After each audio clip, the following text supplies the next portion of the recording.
And this week, as I said, is all about asking one question.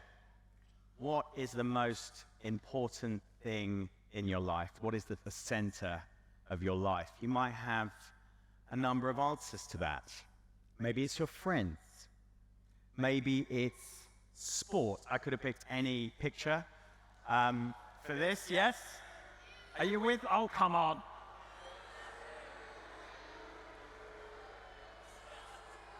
Maybe it's sports. Maybe it's building that dream career as a YouTuber.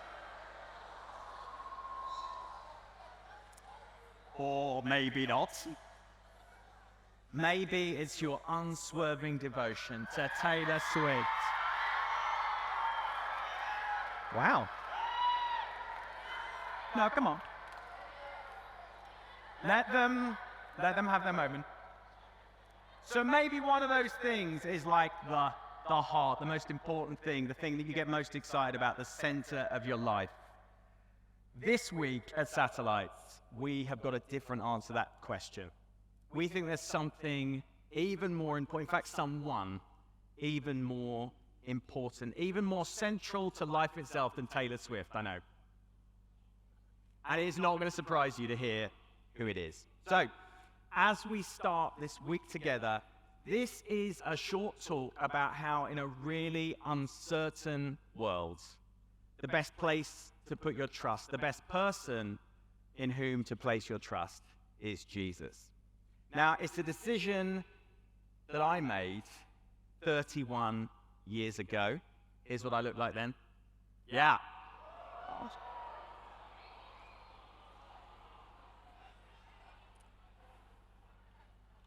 There's actually some fairly good cheekbone structure there.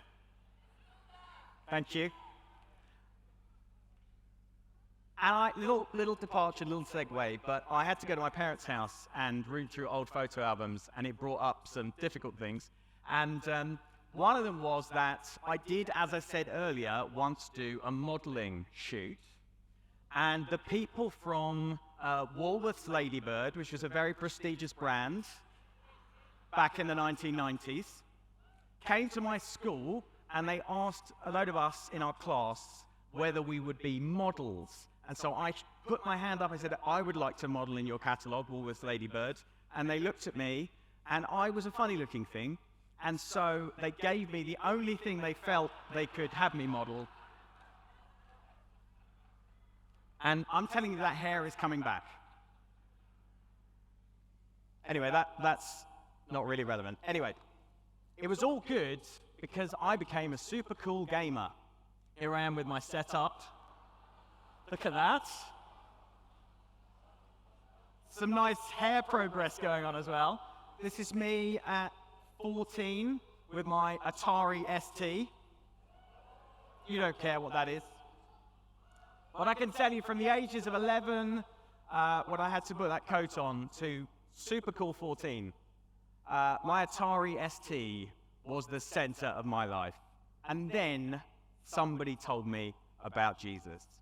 And what I decided back then was that God is real, that he sent his son Jesus to die for me, and that as a result, I can know him and experience him in this life and in eternity. And I hope there's some of you in this room that already believe that too. Now, of course, the world has changed a lot since 1992. It's changed in some very good ways. This is FIFA 1992.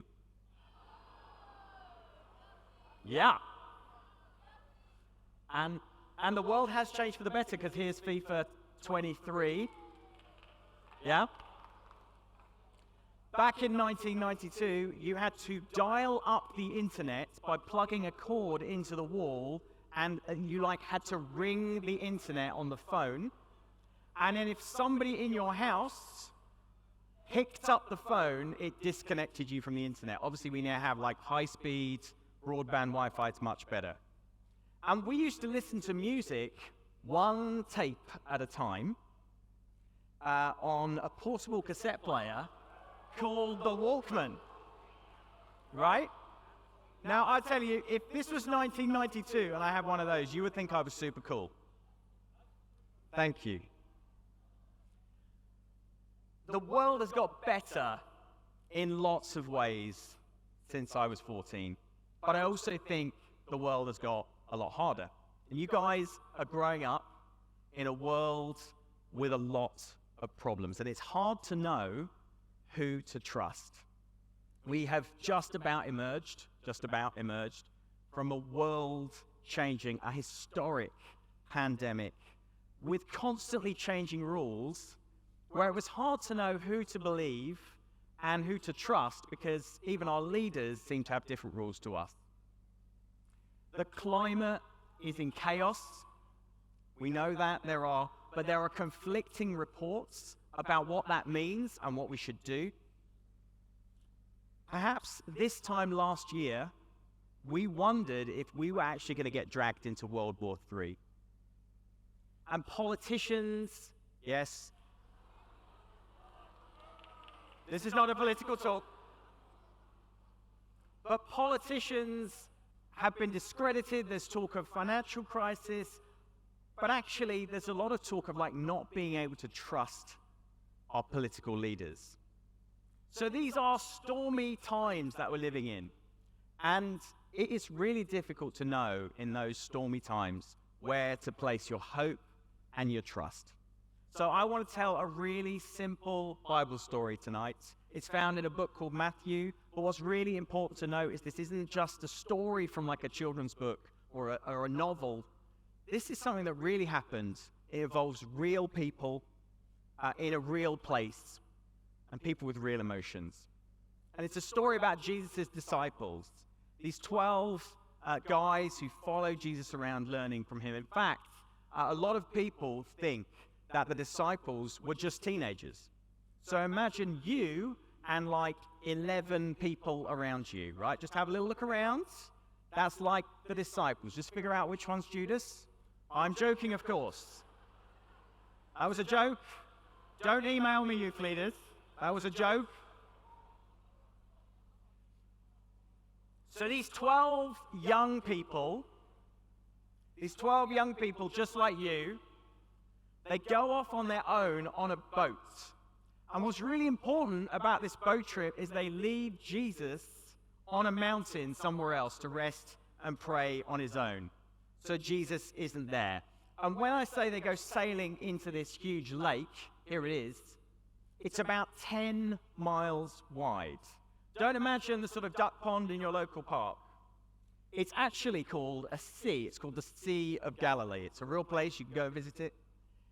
It is also not just 10 miles wide, but 43 meters deep, which is hard to get your head around. So let me show you the Statue of Liberty, which is about that high.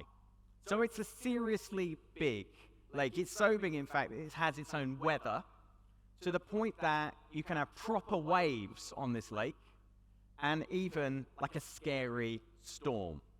There's the start of the story. Matthew writes, later that night, he, that's Jesus, was there alone on the mountain.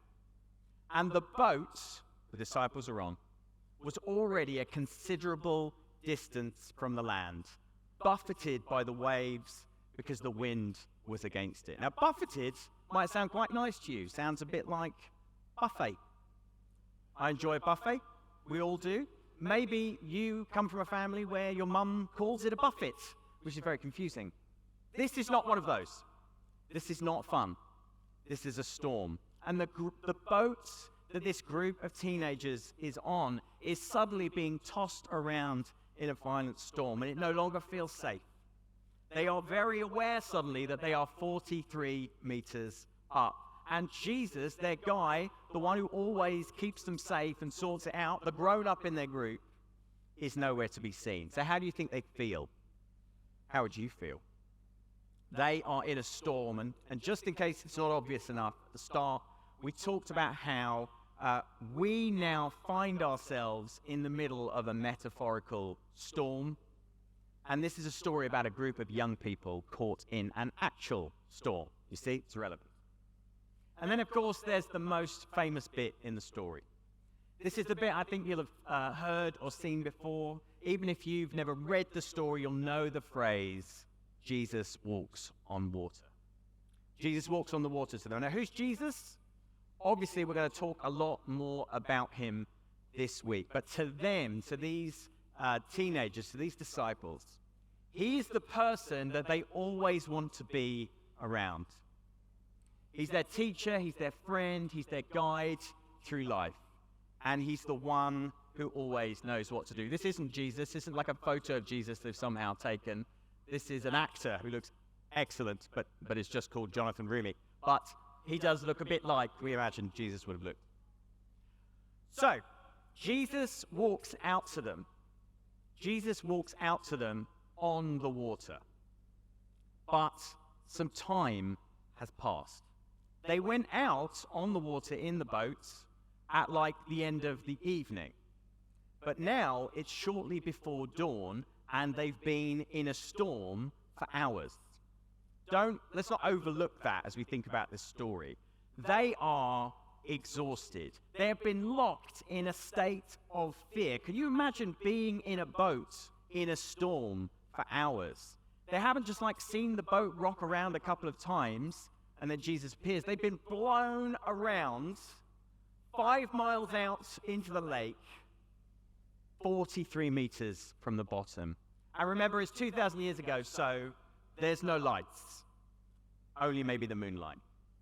And so it's in their frazzled, frightened, maybe even we would say traumatized state that they see Jesus walking towards them. And they are so freaked out at this point, so far past thinking straight, that most of them actually think he's a ghost. And the Bible says that they cried out in fear, which I imagine sounded a bit like, "Ah!" But it's not a ghost. It's Jesus. And what are the first words that he says to them? Take courage. It's I. Don't be afraid. So that's the first thing I want to say to you this evening. That is what Jesus says to them in the storm. It's what I believe he says to you and me in the middle of this storm we find ourselves in. Take courage. It's me. I'm real. Don't be afraid. You can trust me. Let's talk about trust for a minute. I don't know how easy you find it to trust people. We've already talked about how hard it is to trust our world and the people we run it. But given how much you use it, I wonder how much you trust technology. Quite a bit, probably. I'm going to show you a video in a second. In this video, you are going to see a mechanical ride in a South Korean theme park called the Gyro Drop. And the question I'm going to ask you is, how many of you would put your faith and your trust in this piece of machinery enough to actually go on it?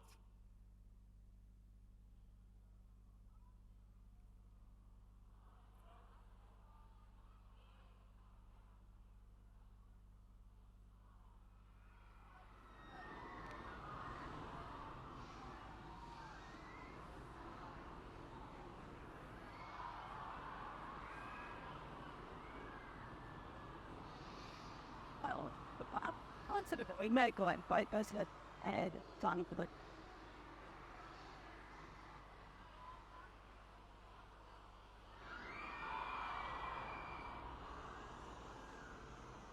Okay.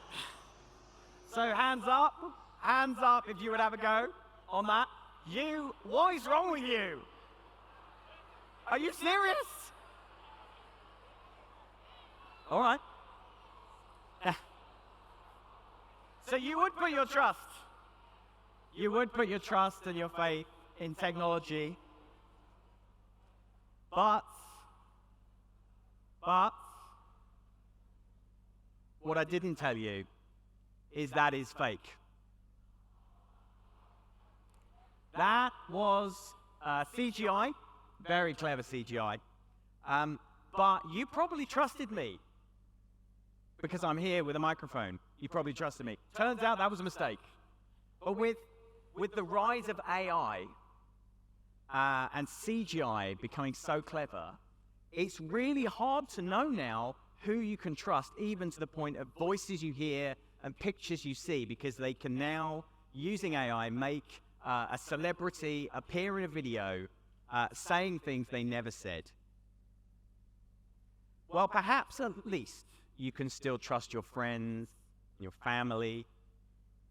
Maybe you've even done something to prove how much you can trust them, trust others. This is a beautiful trust exercise, which you will have seen, I'm sure, in many forms. Let's watch an American church as they just demonstrate their trust for one another. And it'll be an exercise in building trust between one another. So Harrison, if you don't mind going first, step up here on this chair and close your eyes. All right, and then everybody still in, and we're going to ask you to fall, and then they will catch you. So you have to trust us. So I'm going to count to 3, just relax and fall, okay? 1, 2, 3. No, wait, no!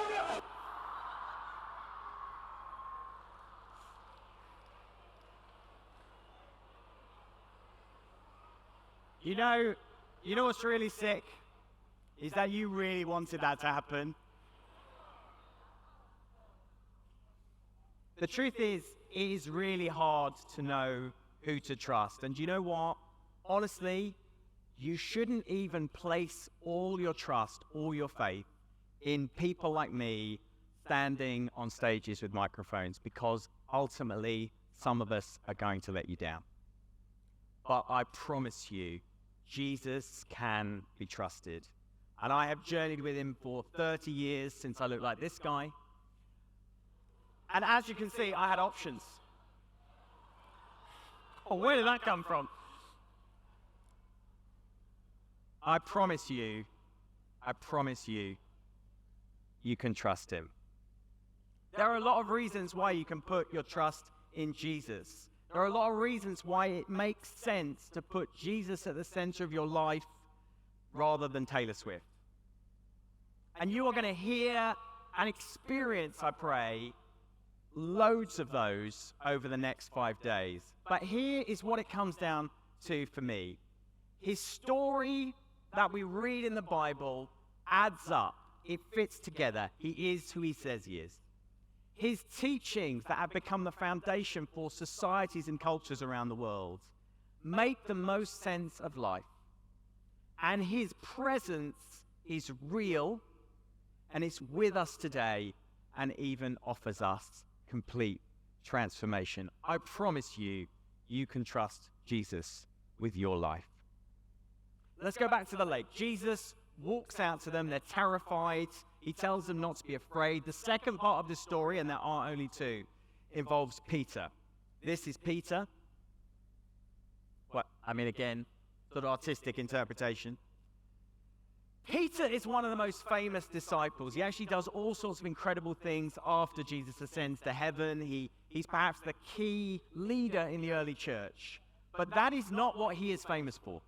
He is mainly known as the guy who gets things wrong. He's the guy you might know who denies Jesus 3 times. He's the guy you may know who cuts off the soldier's ear in the Garden of Gethsemane. And he's the guy who in just a second fails to walk on water. Now, it is quite easy to knock Peter. And I've heard loads of people say, Peter, he makes me feel better about myself as a Christian. If he's accepted, surely with all his mess-ups, anyone's accepted. But you know what? I don't think Peter is a screw-up at all.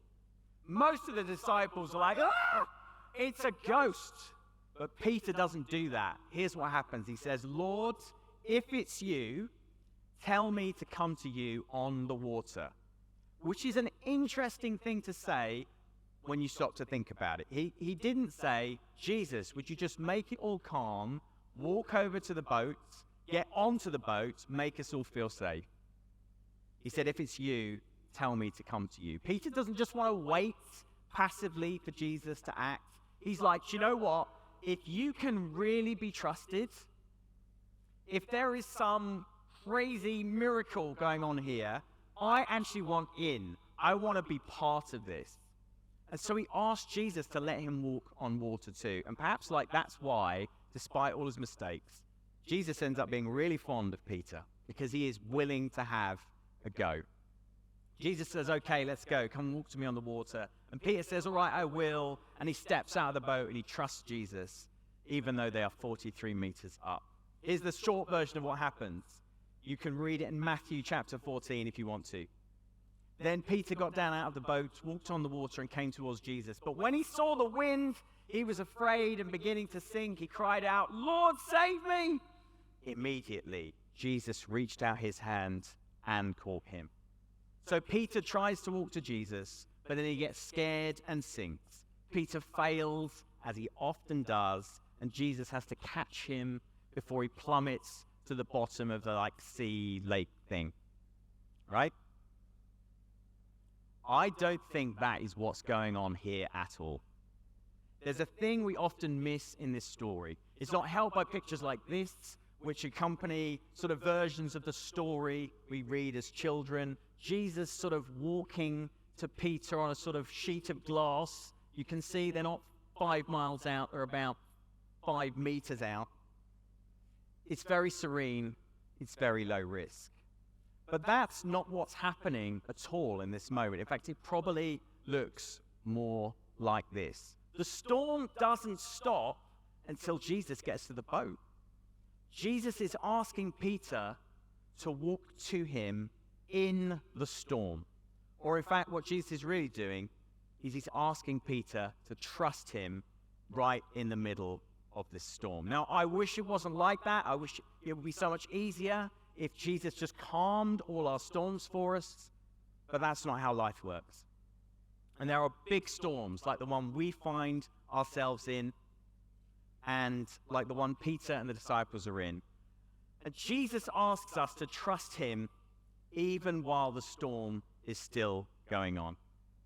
You know what? That's exactly what Peter does. He believes in Jesus. He trusts in Jesus. Does he trust in him with every fiber of his being? No, he's scared. There's winds, there's waves. It's really hard to do that much trust when you're in a storm. But he trusts him a lot. Here's what actually happens. Peter tries to walk on water, and after a few steps, he's reminded of the scary wind and waves, and he begins to sink. Now, let me say that again with emphasis, because I do not think this is a failure story. Peter tries to walk on water, and after a few steps, he's reminded of the scary wind and waves, and he begins to sink. When you stand on water, you don't begin to sink. You plummet 43 meters. Peter performs the miracle. He's just not quite as good at it as Jesus. Or to put it another way, Peter mainly nails it. Some of you here that feel like you are barely good enough to be called followers of Jesus. But if you have chosen to put your trust in him, I promise you, you are already mainly nailing it. And if you choose to continue to keep putting your trust in Jesus, my hunch is you will continue to mainly nail it, and you will regularly sink a bit along the way, and that's okay. Because what happens to Peter at the end of the story, Jesus catches him. Jesus said he could be trusted, and he kept his promise. Jesus says that you can trust him in a world that feels a bit like it is falling apart at the seams sometimes. We need something to trust in this world, something to hold on to, something to hope for, because we're in a storm. You can't trust politicians, you can't trust technology, you can't really trust the future in the sense of, like, we don't know what's going to happen. But Jesus says to you this week, take courage, it's I, don't be afraid. And so the question this week for you is whether you want to take him at his word, whether you, like Peter, just want to say your version of a few simple words back to Jesus. And it sounds a bit like this: Jesus, if it's you, tell me to come to you.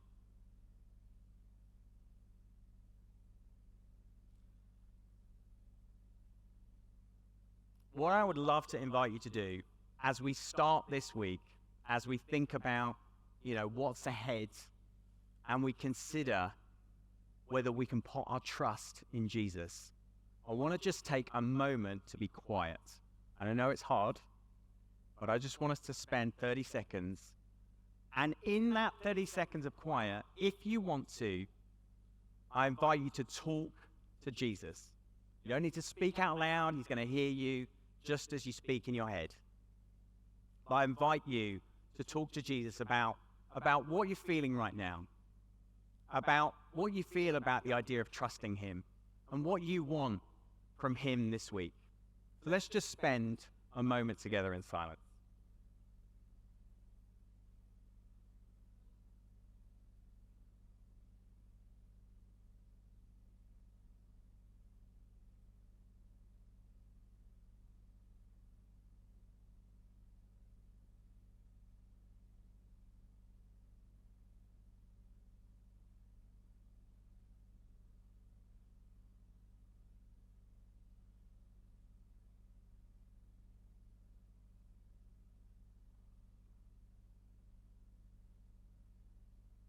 Jesus, this week, if it's you,